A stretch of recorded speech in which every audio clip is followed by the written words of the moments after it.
Okay, we're at the Castillo, which is in St. Augustine. Wayne and I are just visiting a little day trip. This happens to be the latrine area. Grandpa Pack was stationed here during the Spanish-American War. That's the courtyard area. The interesting thing about this place is that I think it was like 1500s that they started constructing it. And the walls are 14 feet thick. Okay, we're in apparently the artillery room and the governor's room.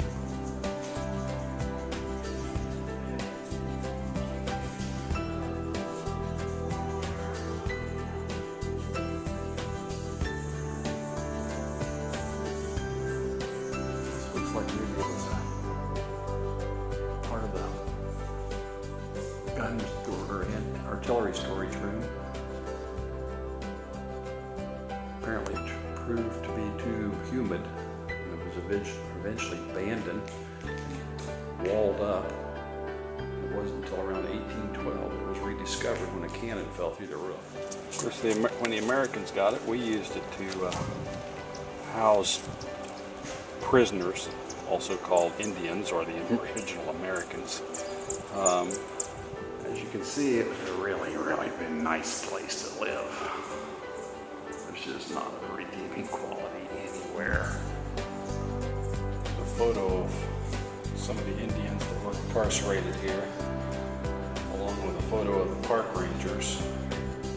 Apparently they did some traditional Indian dances and so forth in the courtyard. Okay, so now we're in the chapel, which looks like every other room except it's got an altar and a place for a crucifix.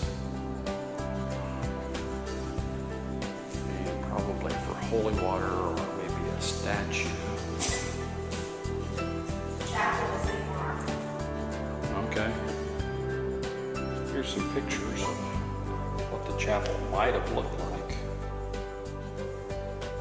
So it's not quite as bad as it is today. Okay, here's just a small cannon, probably something portable based on the handles on the top, and as you can see, they used it to shoot short people. This is a color board of what colors probably were used in various portions of this fort. It's kind of the HGTV of the 1700s. This is a timeline of this fort. It started in 1565 to 1763 was the Spanish period. 1763 to 1784 was the second Spanish period. British had it for a short period of time in 1763 to 1784, and then the Americans got it from 1821 to present. And that's about when Grandpa was here. Going up some steps to the top. These steps weren't here originally. It used to be just a ramp, and they used to haul their cannons up and down this ramp, up to the battlements, down for repairs. You can imagine that it would have been a pretty good haul to get several 100-pound cannon up to here. Okay, now we're up on the top, looking out across the ocean. You can see that there's multiple lines of defense here to protect this place. It says that on this shore in 1586, Sir Francis Drake burned St. Augustine and a new wooden fort called St. Juan. In 1668, John Davis, an English corsair, sacked the town and almost captured its wooden fort. Many other pirates seeking Spanish treasure ships were a continuous threat. To hold this harbor, Queen Mariana ordered this fort built of stone. We're looking back towards the St. Augustine town. You can catch it just over the treetops and some of the other. There you can see some more of the lower level. Cannons were placed down there. It was just a secondary protection. Here we get a feel for if the enemy ever made land, how they had to traverse across obstacles in order to actually penetrate the fort, making them sitting ducks out there. The shot gives you a pretty good view of how thick the walls are They were 14 feet thick at the bottom and about 9 feet thick at the top. Makes them almost impenetrable. One of the cannons, smaller cannons that are used here. This is a mortar, but based on the stampings on the side of it, which are 1849, I'd say it was probably from the Confederate.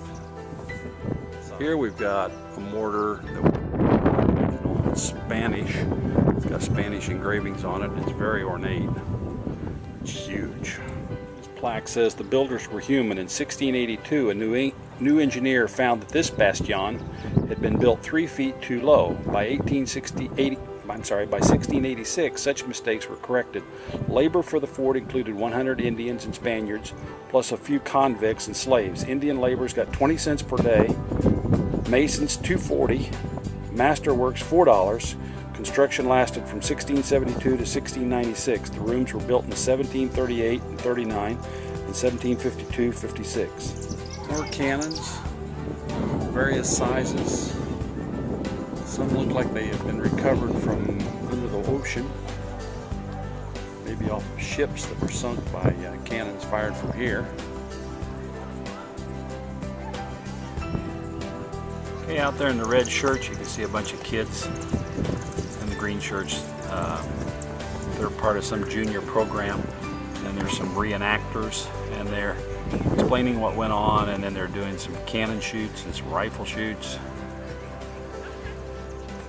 Okay, they're loading the cannon. It's like a really small one.